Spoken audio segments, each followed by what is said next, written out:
Hey there, welcome to my kitchen, and it's always unbelievable to me every year how quickly the holidays come. So it's time now that in our house we are thinking of our Thanksgiving turkey, and many people do them for between now and the new year. Lots of turkey dinners happen. So if you were lucky enough to get one of our fresh turkeys, this is what it's going to look like.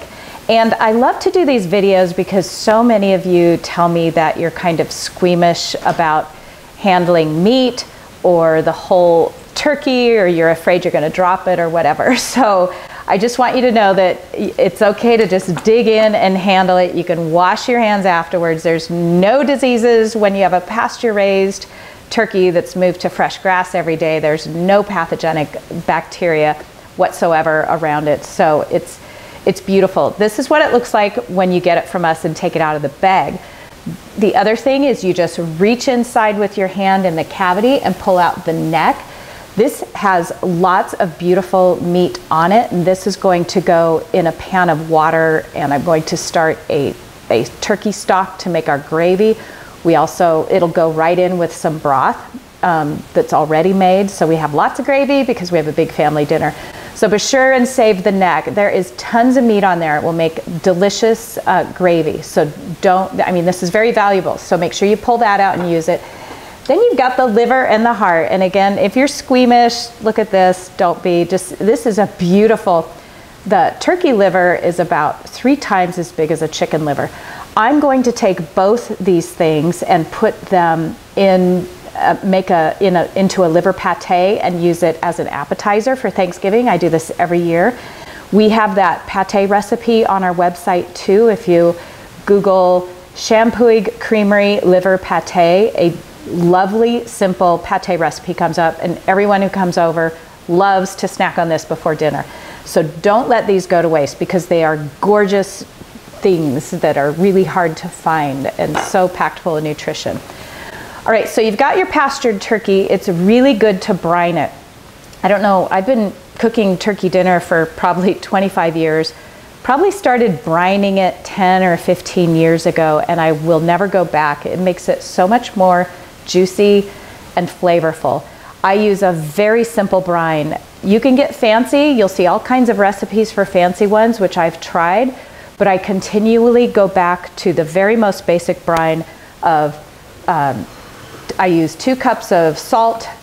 This is actually 2 cups of sugar, and then 2 cups of kosher salt. And make sure you use kosher. Do not substitute table salt. If you do, you'll need about half as much. So this is kosher salt and sugar. And I put it in hot water just to dilute it and to make sure it dissolves, sorry. So once it's dissolved, I'm going to use cold water for the rest of the brine. So while I'm letting that dissolve in there, you will notice I have a big old cooler from our garage, which is carefully cleaned out, but this is just your standard cooler. I like to brine my turkey in a cooler for 2 reasons. Number 1, it gets the turkey out of the fridge because during the holidays, our fridge is stuffed full of so many other things, there's no room. So it takes the turkey out of the fridge, and rather than, even though this would have fit into one of my large stock pots, when I use the cooler, I can put some ice on the top once I've got my brine ready, and it keeps it chilled overnight. Whereas if I were just using a pan or a stock pot, I'd have to keep replenishing the ice overnight. And also, you're gonna brine it for about 12 hours, so make sure you have enough time. Now, I filled my container a little too full to get the rest of the salt. So I'm going to pour the salt into the cooler, the brine.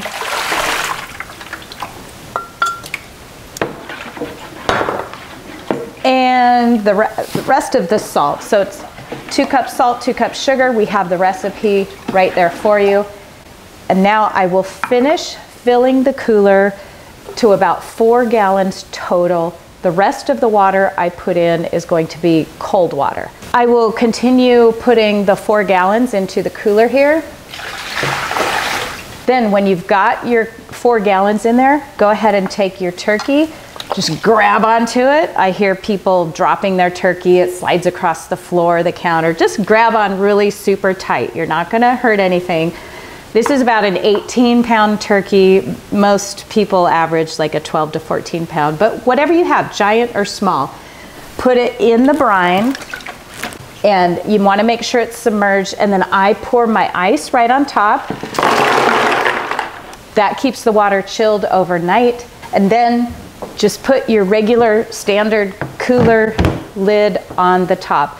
If the turkey is floating, I've done things where I put a plate on the turkey with like a jar of water on the top to keep it submerged. With the ice though, I just let it float in there, and then before I go to bed or first thing in the morning, I'll flip the turkey over. And I've never had a problem with that. So you're going to brine, like I said, 12 hours approximately, give or take 1 or 2 hours. You don't want to brine it for much more than that, or it'll get too salty. So 12, anywhere from 10 to 14 hours works great. Now, once your turkey is done brining, you're just going to pull it out of the brine. You want to drain it like this. And don't be freaked out when you open the cooler the next morning and the water is pink because some blood comes out of the meat. That's totally normal. And now you just want to use some paper towels to pat it dry. You want to get it pretty dry so the skin will crisp up. So I spend quite a bit of time just patting it like this, you know, a little firmly to get it dry. Once you have your turkey patted dry, I like to start out with it in the pan, breast side up, and I'm going to baste it all over with this beautiful pastured lard from our farm store. You can buy some fat and render it down yourself. It just takes a little bit. It's a very high vitamin D content, and it just makes for a very golden, crispy skinned turkey. So once I've basted this whole side with lard, I really want to be liberal and get it on the wings. I even dip in there and get it under the wings like this. Then now your turkey's slippery. This is where you got to be careful, but you want to flip it over to get lard on the other side. Or if you're not using lard, butter, whatever it might be. Yes, this is a messy job. Your hand's all greasy and gross, but it's worth it, and you only do it once or twice a year, right? So it's easy. And then just continue basting the other side. And then you want to season it. Now you can make your own poultry seasoning. I buy spice. There's this wonderful store downtown Portland that has beautiful spices in there, and this is a poultry spice from there. I've even used the poultry spice sold at Fred Meyer, you know, anything works. Or some years I just put on some sage and thyme and salt myself and make my own. So either way, you just want to start sprinkling it on there really liberally. Get it down in the cavity too. And I like to get it all over the bird. Probably about 4 tablespoons total spread all over the bird. Be sure to turn it over. Now, if you're having trouble with the slippery bird, use some paper towels on your hands too, and that'll help you grab it. Turn it over and make sure you sprinkle the other side really liberally too. This is what makes it smell so wonderful when it's roasting as well. Now, when I was growing up, my parents always put the stuffing inside of the bird on both ends of it.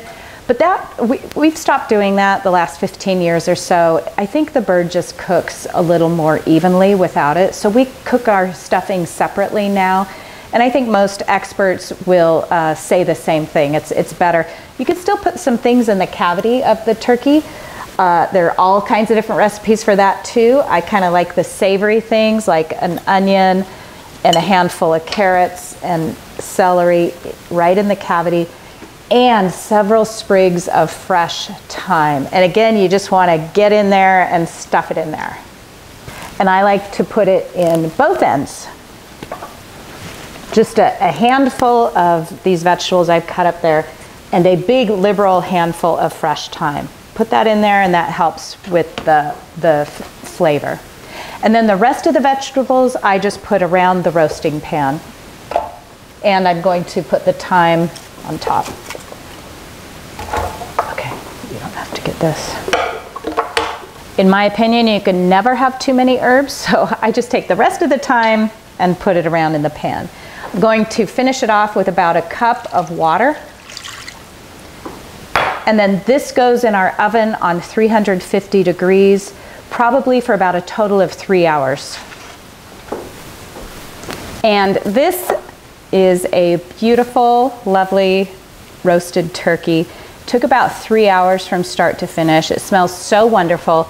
I took it out of the oven 30 minutes ago and let it sit so all the juices go back inside the meat and you don't slice it and all the juice flies out. All right, so now that that is done, set it right there. Just lift it over to your carving board. I love this carving board because there's a lip out here to catch the juices. And now I am going to attempt to carve this. We'll do that on a separate video, but this is lovely. I hope you have a wonderful holiday season, and I hope part of it is a gorgeous turkey. All right, so now it's your turn. If you would like to scroll down below the video here in the comments below and tell me, have you brined a turkey before, or will you this year? Or what are your favorite ingredients? What's your favorite way to do a turkey if it's different than mine? I would love to hear, because it's fun to hear how others do it and maybe tweak our recipes from year to year too. So thanks, have a super holiday season. And if you're getting a fresh turkey from us, we will see you at the farm very soon too. Bye-bye.